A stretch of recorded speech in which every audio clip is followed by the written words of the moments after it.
ఈ రోజు నేను మీ ముందుకు ఒక సాధారణ రాజకీయ వార్తని మోసుకొని రాలేదు. ఈ రోజు నేను మీ ముందుకి తెలంగాణ పారిశ్రామిక రంగానికి, ఈ రాష్ట్ర ఆర్థిక వ్యవస్థకు గుండెకాయ లాంటి సింగరేణి బొగ్గు బెల్ట్ నుంచి ఒక అత్యంత హృదయాన్ని కలిచివేసే, అదే సమయంలో నరాన ఆగ్రహంతో కూడిన ఒక నిస్సహాయ గొంతుగా మీ ముందుకు వస్తున్నాను.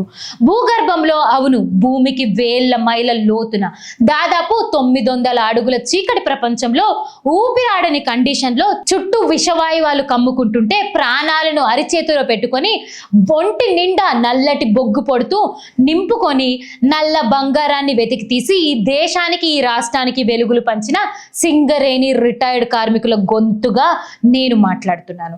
మన ఇళ్లలో ఫ్యాన్లు తిరుగుతున్నాయా, ఏసీలు నడుస్తున్నాయా, ఫ్యాక్టరీలు నడుస్తున్నాయా? దాని వెనక ఈ సింగరేణి కార్మికుడి చెమట, రక్తం దాగున్నాయి. కానీ ఈ రోజు ఆ కార్మికుడు బతుకు ఏ తీరానికి చేరిందో తెలుసా? ఒక సింగరేణి కార్మికుడు తన జీవితకాలం మొత్తం తన యవ్వనాన్ని, తన ఆరోగ్యాన్ని ఆ బొగ్గు గనుల చీకటిలో కరిగించేస్తాడు. రిటైర్డ్ అయ్యాక శేష జీవితాన్ని తన కుటుంబంతో ప్రశాంతంగా, గౌరవంగా బతుకుదాం అనుకుంటే ఇప్పుడు ఆ రిటైర్డ్ కార్మికుల చేతిలో మిగులుతున్న నెలవారీ పెన్షన్ ఎంతో తెలుసా? 1500, గరిష్టంగా 2000 రూపాయలు. అవును, మీరు విన్నది అక్షరాల నిజం, పచ్చి నిజం. ఒకప్పుడు దేశాన్ని శాసించిన కార్మికుడికి ఈ రోజు నెలకిస్తున్న భిక్ష కేవలం 1000 నుండి 2000 రూపాయలు. ఈ రోజు ఈ వ్యవస్థను నడుపుతున్న పాలకుల్ని, బొగ్గు గనుల సంస్థలను నిలదీస్తున్నాను. 25 ఏళ్ల క్రితం, అంటే 1998లో పెట్టిన coal mines pension scheme CMPS ఇప్పటి వరకు ఒక్కసారి కూడా సరిగ్గా రివైజ్ అవ్వలేదు. 25 సంవత్సరాలుగా మార్కెట్ ధరలు ఆకాశానికి తాకుతుంటే పెన్షన్ మాత్రం పాతకాలంలో ఉండిపోయింది. ఈ రోజు సామాన్యులు మార్కెట్లో కిలో పప్పు కొనాలన్నా 100లు దాటుతుంది. ముసలి వయసులో హాస్పిటల్కి వెళ్తే మందుల బిల్లు వేలల్లో వస్తున్నాయి. రూమ్ అద్దెలు, కరెంట్ బిల్లులు వేలల్లో ఉన్నాయి. ఇవన్నీ దాటుకొని నెల మొత్తం ఒక కుటుంబం బతకడానికి ఒక రిటైర్డ్ కార్మికుడికి ఆ 2000 రూపాయలు ఏ మూలకి సరిపోతాయి? ఎవరైనా చెప్పగలుగుతారా? దేనికి సరిపోతాయి ఈ పైసలు మొత్తం? అందుకే ఇప్పుడు సింగరేణి బొగ్గు బెల్ట్ అంతటా మంచిర్యాల నుండి కొత్తగూడెం దాకా ఒక్కటే నినాదం మారు మోగుతుంది, ఒక్కటే డిమాండ్ వినిపిస్తుంది. మాకు 10,000 కనిష్ట నెలవారీ పెన్షన్ ఇవ్వాల్సిందే, సామాజిక భద్రత కల్పించాల్సిందే. ఇది వాళ్ళు అడుగుతున్న భిక్ష కాదు, తమ జీవితాలను దారపోసి సాధించుకున్న హక్కు అది. ఈ కార్మికుల సమస్య ఈ రోజు ఢిల్లీ పార్లమెంట్ మెట్టెక్కింది. పెద్దపల్లి ఎంపీ గడ్డం వంశకృష్ణ గారు నిరంతరం ఈ పెన్షన్ అంశాన్ని, కార్మికుల కనీస వేతనాల సమస్యని పార్లమెంట్ లో గట్టిగా వినిపిస్తూనే ఉన్నారు. మరోవైపు కేంద్ర బొగ్గు గనుల శాఖ మంత్రి కిషన్ రెడ్డి గారు రంగంలోకి దిగారు. 2 రోజుల పాటు సాగే అత్యంత ప్రతిష్టాత్మకమైన సింగరేణి భరోసా యాత్రను ఆయన ప్రారంభించారు. భద్రాద్రి కొత్తగూడెం, భూపాల్పల్లి, మంచిర్యాల, పెద్దపల్లి జిల్లాలలో బొగ్గు గనుల ప్రాంతంలో కిషన్ రెడ్డి గారు పర్యటిస్తూ నేరుగా కార్మికులతో మాట్లాడుతున్నారు. ఈ భరోసా యాత్రలో తెలంగాణ పొలిటికల్ హిట్ ఒక్కసారిగా పాత స్థాయికి చేరుకుంది. ఒకవైపు కేంద్ర మంత్రి కార్మికులకు భరోసా ఇస్తామని యాత్రలు చేస్తుంటే, మరోవైపు స్థానిక లీడర్లు, రూలింగ్ పార్టీలు దీన్ని కౌంటర్ చేయడానికి వ్యూహాలు పందుతూనే ఉన్నాయి. కానీ సింగరేణి సాక్షిగా నేను ఈరోజు అన్ని రాజకీయ పార్టీలని నిలదీస్తున్నాను. ఈ సింగరేణి రిటైర్డ్ కార్మికులు కేవలం ఓటు బ్యాంకులుగా చూస్తున్నారా? ఎన్నికలు వచ్చినప్పుడు మాత్రం వీళ్ళ దగ్గరికి వచ్చి వాగ్దానాల మాటలు కురిపిస్తారు. ఓటు పడగానే ఢిల్లీ ఏసీ రూములలో, హైదరాబాద్ సెక్రటేరియట్ లో కూర్చొని వీళ్ళ పెన్షన్ ఫైళ్లను తొక్కేస్తూ ఈ రాజకీయ పార్టీల అసలు రంగులేంటో ఈ రోజు మేము నిలదీస్తున్నాము. ఇది కేవలం ఒక కార్మికుల సంఘం గొడవ కాదు, ఇది దేశానికి వెలుగులు పంచిన నల్ల సూర్యుల న్యాయ పోరాటం కూడా. యూనియన్లు వస్తాయి, ప్రెస్ మీట్లు పెడతారు, నాయకులు వస్తారు, భరోసా యాత్రలు చేస్తారు. కానీ నెల తిరిగేసరికి ఆ ముసలి కార్మికుడు చేతిలో పడే ఆ 1000 రూపాయల నోటు చూసి ఆ వృద్ధ దంపతుల కళ్ళల్లో వచ్చే కన్నీళ్లకు సమాధానం చెప్పే నాదుడెక్కడా? కేంద్ర ప్రభుత్వం దగ్గర నిధులు లేవా? సింగరేణి సంస్థ స్థాపిస్తున్న వేల కోట్ల రూపాయల లాభాలు ఎటుపోతున్నాయి? కార్మికుల పొట్ట కొట్టి వాళ్ళ రక్తాన్ని పిండి కార్పొరేట్ కబ్జాలు నింపడం ఏ రకమైన ప్రజాస్వామ్యం అని నేను ప్రశ్నిస్తున్నాను. ఈ రోజు ఈ వేదిక సాక్షిగా మేము అడుగుతున్నాము, కిషన్ రెడ్డి గారి భరోసా యాత్రలోనే ఈ కార్మికుల బతుకులు వెలుగులోకి వస్తాయా? కనీసం అప్పుడైనా మారతాయా? లేక ఇది కూడా కేవలం రాబోయే ఎన్నికల కోసం ఆడుతున్న మరో పొలిటికల్ స్టంటా? సింగరేణి బొగ్గు బెల్ట్ లో రగులుతున్న ఈ కడుపు మంట వెనుక ఉన్న అసలు నిజాలు, పాలకుల కపటత్వాన్ని ఇప్పుడు మాట్లాడుకోబోతున్నాం. మా ప్రశ్నలు ఆగేదే లేదు. కార్మికుడికి న్యాయం జరిగే వరకు నిలదీస్తూనే ఉంటాం. ఇప్పుడు ఈ మొత్తం వివాదంలో దాగున్న అసలు ఆర్థిక తిరకాసు ఏంటో, కార్పొరేట్ శక్తులు చెబుతున్న ఎకనామిక్ విజిబిలిటీ ఏంటో లోతుగా విశ్లేషిద్దాం. వీరి అబద్ధాల పునాదులు బట్టబయలు చేయబోతున్నాము. ఈ రోజు ప్రభుత్వ పెద్దలు, సింగరేణి ప్రైవేట్ మరియు ప్రభుత్వ యాజమాన్యాలు మైకుల ముందుకు వచ్చి ఏం సాగులు చెబుతున్నాయో తెలుసా? మాకంత ఆర్థిక విజిబిలిటీ లేదు. వేల సంఖ్యలో ఉన్న రిటైర్డ్ కార్మికులకి ఒక్కొక్కరికి నెలకి 10,000 రూపాయలు చొప్పున కనీస పెన్షన్ పెంచితే సింగరేణి సంస్థ దివాలా తీయాల్సిందే. Coal mines provident fund organisation పూర్తిగా కుప్పకూలిపోతుంది అని అత్యంత దారుణమైన అంకెల గారడిని మా ముందు ప్రదర్శిస్తున్నారు. వీళ్ళు పైసలు లేవు అని చెప్తుంటే సామాన్య జనం నమ్మాలో లేదో కూడా నాకు అర్థం కావట్లేదు. సింగరేణి కాలరీస్ ప్రతి సంవత్సరం వేల కోట్ల రూపాయలు నికార్సు లాభాలని, రికార్డులని బ్రేక్ చేస్తుంది అని చెప్పి ప్రతి ఒక్కరు మాట్లాడుకునేదే, ప్రతి ఒక్కరికి తెలిసిందే. ఈ రోజు సింగరేణి సాధిస్తున్న ఆ రికార్డు స్థాయి బొగ్గు ఉత్పత్తి, ఆ వేల కోట్ల ఆదాయం ఆకాశం నుండి ఊడిపడ్డాయా? ఆ లాభాల వెనుక ఈ రోజు గనుల్లో పనిచేస్తున్న రెగ్యులర్ కార్మికులతో పాటు నాడు తమ యవ్వనాన్ని, తమ ఆరోగ్యాన్ని, కళ్ళను, ఊపిరితిత్తులను దారపోసి ఈ సంస్థకు పునాది వేసిన ఆనాటి రిటైర్డ్ కార్మికుల కష్టం కాదా అది అని నేను అడుగుతున్నాను. తాజా బడ్జెట్ లో కూడా సింగరేణి సంపాదించిన లాభాల నుంచి 100 కోట్ల రూపాయలు డివిడెండ్ ప్రభుత్వం తన సొంత అవసరాల కోసం ఖజానాలకు తరలించుకుంటుంది. ప్రభుత్వానికి డివిడెండ్ తీసుకోవడానికి పైసలు ఉంటాయి, కానీ కార్మికుడికి ఇవ్వడానికి ఫిజిబిలిటీ ఉండదా? ఇక కేంద్ర ప్రభుత్వం ఇటీవల సింగరేణి సంస్థకి తాడిచెర్ల 2 బొగ్గు బ్యాంకులను కేటాయించింది. దీనివల్ల రాబోయే రోజుల్లో సంస్థ యొక్క బొగ్గు ఉత్పత్తి మరింత పెరగబోతుందని, భారీ ఎత్తున అదనపు ఆదాయం రాబోతుందని వాళ్ళు చెప్పుకొస్తున్నారు. సంస్థకు ఆదాయం పెరిగినప్పుడు, కొత్త కొత్త బొగ్గు గనులు దొరికినప్పుడు కార్పొరేట్ కంపెనీలకి రాయితీలు ఇవ్వడానికి, బడా కార్పొరేట్లకు వేల కోట్ల రూపాయల కాంట్రాక్టులు కేటాయించడానికి మీ దగ్గర పైసలు ఉంటాయి. వాళ్ళకి రెడ్ కార్పెట్లు వేయడానికి మీ దగ్గర నిధులు ఉంటాయి. కానీ ముసలి వయసులో రోగాలు వస్తే మందుల కోసం అల్లాడిపోతున్న కార్మికుడు కడుపు నింపడానికి మాత్రం మీ దగ్గర పైసలు ఉండవా? ఇది ఎంతవరకు న్యాయం? ఇది ఏ రకమైన కార్పొరేట్ సోషలైజేషన్ అని నేను ప్రశ్నిస్తున్నాను. లాభాలన్నీ మీ అకౌంట్ లోకి వెళ్ళాలి, కష్టపడిన కార్మికుడికి మాత్రం కేవలం 1000 రూపాయలు భిక్ష చేయాలి, అంతేనా? ఈ సమస్య కేవలం రాష్ట్ర ప్రభుత్వం పరిధిలో ఉన్న అంశం మాత్రమే కాదు. ఇది కేంద్ర ప్రభుత్వం coal mines provident fund organisation యొక్క బేసిక్ రూల్స్ మార్చాల్సిన వ్యవహారం, చట్ట సవరణ జరగాల్సిన అంశం కూడా. కానీ ఇక్కడ జరుగుతున్న రాజకీయం ఏంటో తెలుసా? రాష్ట్రంలో కాంగ్రెస్ ప్రభుత్వం ఏం చేస్తుంది, కేంద్రంలో బీజేపీ ప్రభుత్వం ఏం చేస్తుంది? ఎన్నికలు వస్తే చాలు ఎంపీలు ఢిల్లీ పార్లమెంట్ లో కొట్లాడతాము అని గంభీరమైన ప్రసంగాలు చేస్తారు. స్థానిక ఎమ్మెల్యేలు అసెంబ్లీలో స్పందింపజేస్తాము అని లోకల్ గా బిల్డప్లు ఇస్తూ ఉంటారు. కానీ తీరా అధికార పీఠాలు ఎక్కాక ఇరు ప్రభుత్వాలు ఒకరిపై ఒకరు నెపం తీసుకుంటూ కాలయాపన చేస్తూ ఉంటారు. కేంద్రమేమో రాష్ట్రం ప్రపోజల్ పంపాలి అంటుంది, రాష్ట్రమేమో కేంద్రం చట్టం మార్చాలి అంటుంది. ఈ ఇద్దరి పొలిటికల్ గేమ్స్ మధ్య ఈ 10,000 రూపాయల కనీస పెన్షన్ ఫైల్ పై సంతకం పెట్టే నాదుడే కరువయ్యాడా? అవును, నిజంగానే కరువయ్యాడు. ఇది మన బొగ్గుగని కార్మికుల జీవితాలతో ఆడుకుంటున్న అత్యంత క్రూరమైన ఆర్థిక ద్రోహం కాదా? మీరు ఆడుతున్న ఈ బ్లేమ్ గేమ్ లో నలిగిపోతున్న వృద్ధ కార్మికుల శాపం ఈ ప్రభుత్వాలకి తలగడం ఖచ్చితంగా ఖాయం. కేంద్ర రాష్ట్ర ప్రభుత్వాలు ఈ ఆర్థిక నాటకాల వెనుక ఉన్న అసలు రహస్యం ఏమిటి? కిషన్ రెడ్డి గారి యాత్ర అయినా ఈ ఫైల్ ని కదిలిస్తుందా, లేక ఇది కూడా కంటి తడుపు చర్యేనా?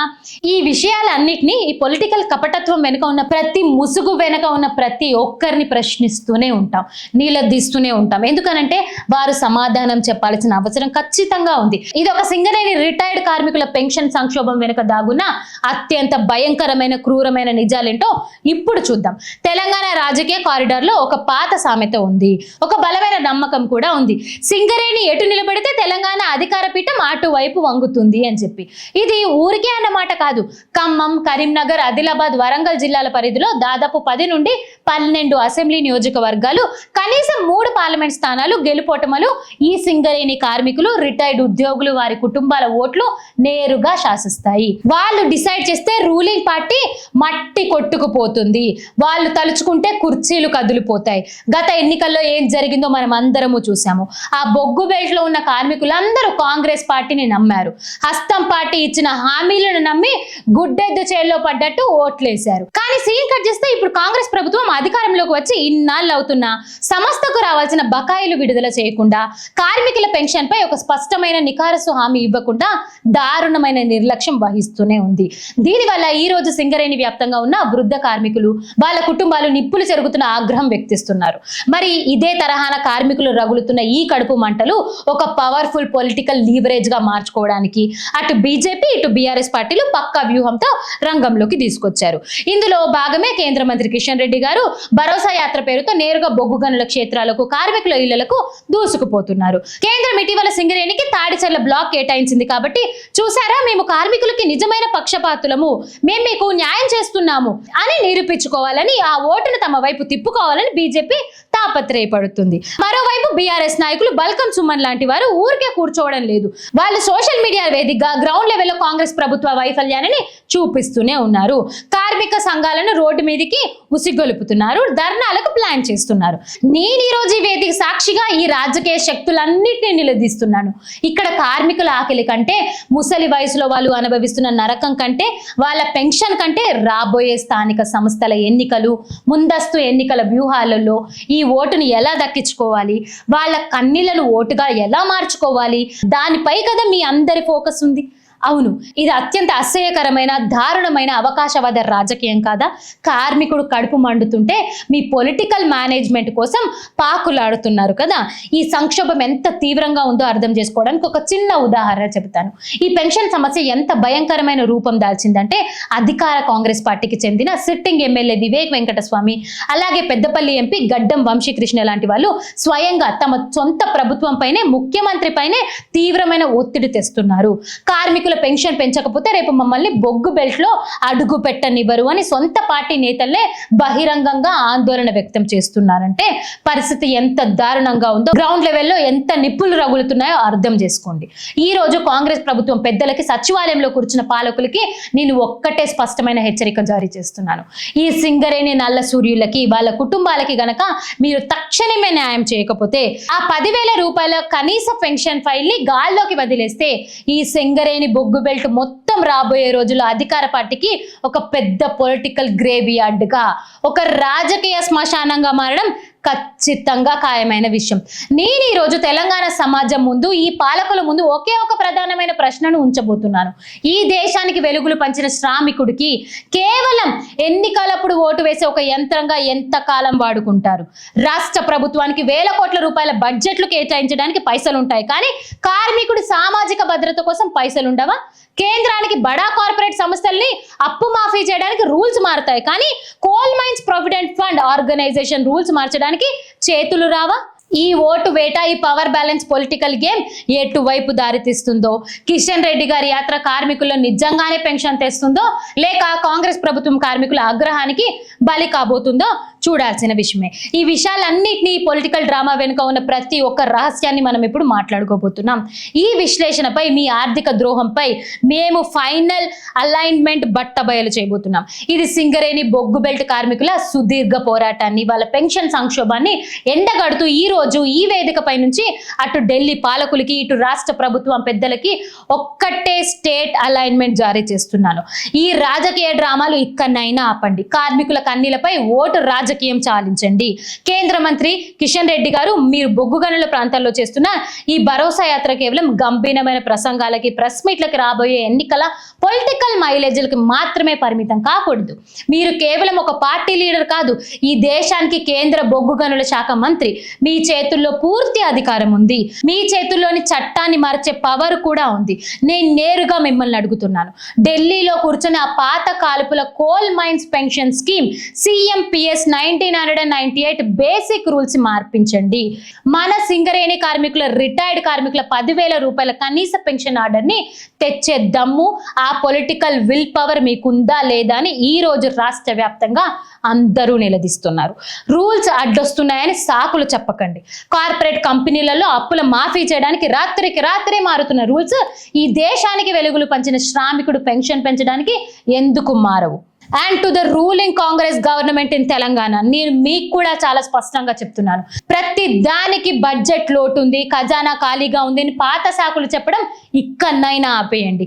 సింగరేణి కాలరీస్ సంపాదిస్తున్న వేల కోట్ల రూపాయల లాభాల నుంచి కేవలం డివిడెంట్ లాక్కోవడం కాదు, కార్మికుల ప్రత్యేక బోనస్లు ఇవ్వండి, వాళ్ళకి మెడికల్ ట్రీట్మెంట్ పై ఉన్న హెల్త్ ఇన్సూరెన్స్ క్యాప్ ని తక్షణమే తొలగించండి.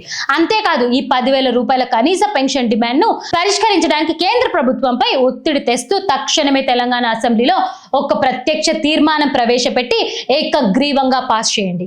కేంద్రంపై లీగల్ గా కొట్లాడండి. అంతేగాని కేంద్రం చేయట్లేదు అని మీరు చేతులు ముడుచుకొని కూర్చుంటే చూస్తూ ఊరుకోవడానికి ఇక్కడ ఎవ్వరూ సిద్ధంగా లేరు. ఒక్కసారి ఆలోచించండి.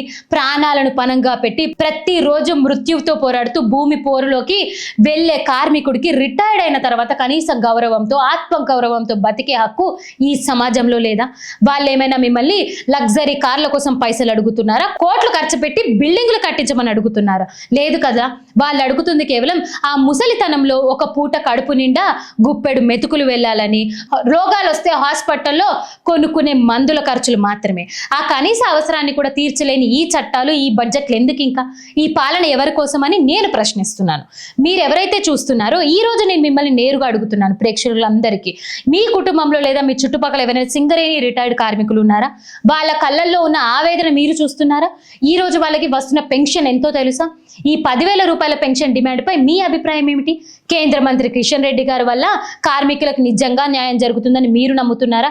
ధైర్యంగా ఏ మాత్రం వెనకాడకుండా కింద ఉన్న కామెంట్ సెక్షన్ లో మీ అభిప్రాయాన్ని ఖచ్చితంగా తెలపండి. ఈ వీడియో కేవలం ఒక సమాచారంగా చూసి వదిలేయకండి. ఇది మనకు వెలుగులు పంచిన శ్రామిక జీవితాల పోరాటం. దీనిని సింగరేణి బొగ్గు బెల్ట్ లో ఉన్న ప్రతి కార్మిక కుటుంబానికి, ప్రతి మైనింగ్ ఏరియాకు, ప్రతి ఒక్కరికి దీన్ని షేర్ చేయండి.